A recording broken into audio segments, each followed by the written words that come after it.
Hello everyone, welcome to the next class of economics, and I hope that the topics that have been discussed so far are clear to you. And in this video we are going to talk about the next two topics that are left, that is farming and non-farming activities and the differences between these two. So before I share my screen to you, I request everyone to kindly take out your notebooks and take note of the important points. Okay, so this is the very first slide that talks about the topics that we are going to discuss today, that is farming and non-farming activities and the differences between both of it, right? Now let us move on to the next slide. Let us first understand the meaning of farming activities, right? So what are farm activities or farming activities? These are basically those activities which include and are related to agriculture. Like farming, you already know, that is production of crops, is one of the activities in which there is a requirement of uh, there's a need for farming, right? So that is only agriculture or farming. We can consider it both as a synonym for each other, right? On the other hand, let us understand what do we mean by non-farming activities. You know that non-farming activities are those activities that does not relate to farming, like which is not related to agriculture, right? For example, teacher is there, doctor is there, transportation is there. Then there are people who are operating in dairies, and then there are people who are also involved in aviation industries. There are people who are involved, there are so many people like shopkeepers are there. So these are all the activities that are related to non-farming, because which does not relate to farming. So let us move on to the next slide, right?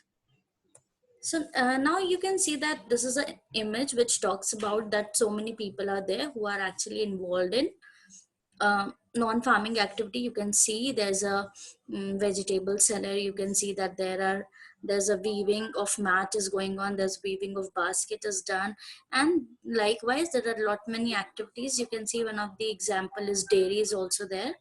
So now let us move on to the next slide. So let us understand that what are the different types of non-farming activities that I've already told you. That dairy is there, small scale farm manufacturing is there, shopkeepers are there, transportation is there, tailoring is there, teachers are there.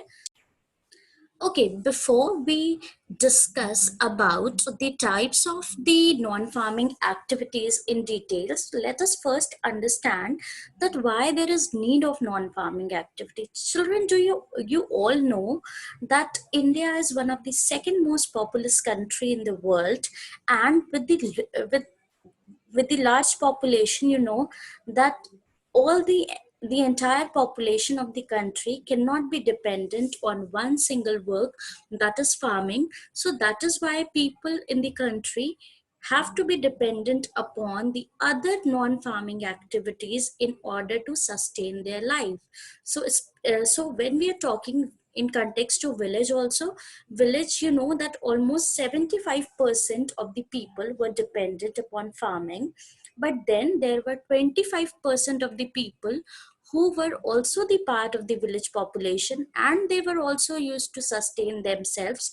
But what they can do, they were practicing the non-farming activities, because agriculture being one of the most common activities in the villages cannot be adopted by everyone, because we have the shortage of land, we have the shortage of money, we have the other materials are also, raw materials are not available, so that everyone can adopt farming. If everywhere there will be farming, then there will be no place to live in, right? So that is why people have to be dependent upon the alternate source of income or the alternate activities in order to sustain themselves, and that was known as non-farming activity, right? So this is one of the very very common activities which you can right now see on the screen, that is dairy. You know that dairy is what? Dairy is like extracting the milk from animal. Like buffaloes were used, cows were used, goats were used. And what after the extraction of the milk, what is to be done?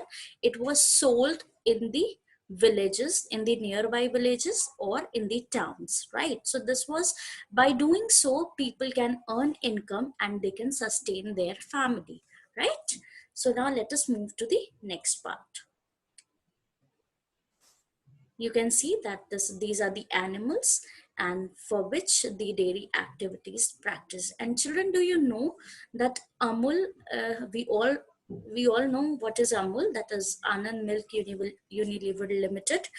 It is one of the industries of milk which is actually responsible for bringing white revolution in India, that is related to the milk production. Okay.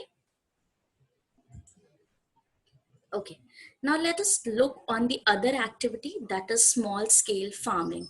Small scale manufacturing in Palampur, what does it mean? When people are dependent upon machine for the production. It may be small group of people, it may be anyone which are related to manufacturing. Like it is like small scale manufacturing refers to, you do you know, can you see the example of Harilal? Sorry, Mishri Lal. Mishri Lal is what? Mishri Lal was actually has purchased a mechanical sugarcane by crushing machine that is run on electricity and has set up it on his field. So what he do? Sugar cane was before it is converted into jaggery, it has to be crushed, and that crushing was done by a machine. But earlier, what the Mishri Lal used to do? Mishri Lal earlier used to do this crushing with the help of buffaloes, but then after he got money, and you know that Palampur was one of the villages which was having a better electricity connection. So what happened? He started doing it with the help of machine, and he set up a small machinery inside his house, and he used to crush those sugar canes. And why, what is the benefit by crushing it through machines? You know that more of the sugar canes can be crushed in a short span of time, right? And he can definitely, by doing so, he makes a profit and earns a lot of income, right? So this was one of the second activities that was practiced in village Palampur. Let us see the image. Okay, although he is not Mishrilan, it's just an image, right? Okay, so the next activity, shopkeepers of Palapur. You know that everyone in the villages were dependent on several goods like toothpaste, or grocery shops are there. You know that soaps are sold, shampoos are sold, uh, articles of eating are sold like gram flour, wheat. All these things are sold on a shop only, and the people, the small retailers are there who actually used to do trade of these articles or goods like sugar, tea, and all, because these are the things which are required by every household. Even we also keep going to the shops and used to purchase the articles which we need, or the commodities that we need. So likewise, there are people like shopkeepers who are indulged into a business. And definitely, when even children, when we go to purchase anything, definitely whenever we purchase, we often pay him, and definitely by paying he earns a profit. Okay, and which is his major source of income. So likewise, there were so many shop owners which have been settled in the village area in order to sustain their livelihood. See children, they are not dependent upon farming, but they are selling the products in order to earn income. So that is why it is one of the non-farming activities, right? So let us move on to the next activity, that is practiced in Palampur. Before moving, there's an example of Kareem. Okay, you can see that he is a shopkeeper who is selling the articles of daily usage. Now you can see that Kareem, there's also, you can see that a lot of cyber cafes are there wherein the people can operate on computers. Everyone don't have a affordability to purchase computer. Rather they go and just attend the classes. So Karim was one of having a computer center wherein he was training students how to work with the computers. So that was also one of the non-farming activity that he was practicing in the villages, so that the children could be more techno savvy in that particular area. So that is also one of the non-farming activity, because definitely these computers are not produced on the farm field. So that is why it is a non-farming activity. Now let us move to the other example. Transportation. You know that transportation is one of the most necessities in the world today, in villages also. For movement of people, for movement of goods, we need a better system of transport. And all those people who are who are actually driving, who are operating these transports, are again earning a source of income. See, whenever we hire any auto, whenever we hire any rickshaw, we definitely pay them, and definitely that is one of the major sources of income. So you can see that there were a variety of vehicles on the road that was connecting Raiganj to Palampur, and there were so many people who were facilitating, or who were using, who were actually driving the rickshaws, tongas, in order to make possible the movement of people from one place to another, right? So you can see, so he is a driver, and definitely anybody who actually hires his auto definitely is going to pay for him, and that will be considered as an income for him. And that is how the income from non-farm activity is generated, right? So as an example, that is Kishora, farm laborer. So you can read it and you can understand it, right? So whenever anybody has to see, even for sale of surplus farm products, if farmer is producing large amount of wheat and he's keeping for his consumption, is still there is surplus left, what does he do? He sell it to the nearby market, and for going to nearby market, definitely he needs transportation system. And whenever he hires any kind of transport for movement of him as well as his commodities, he is going to pay him money, and that will be the source of income for the person who is actually driving the particular vehicle, right? Okay, so now let us understand the second topic, that is the differences between farming and non-farming activity. Now I hope that you are very clear with it, what is farming activity and what is non-farming activity. Now let us understand their differences. So the very first difference is quite clear, that the activities of farming are related to agriculture and the activities of non-farming are not related to agriculture. Whereas, let us move on to the second point, that is huge investment is needed due to the farmers borrow money from money lenders and traders. So you know that farming requires huge investment, because you need land, you need possession of land, then you have to have raw materials, then you need to hire laborers who are going to produce the particular product. So it is comparatively a costly process as compared to non-farming activity. Where let us look onto the non-farming. So people can set up the non-farming activities in very small amount, or comparatively they are they have to spend not a huge sum of money. For example, if suppose there is a carpenter, apart from the tools, he need not to have to purchase a land or raw materials or things like that.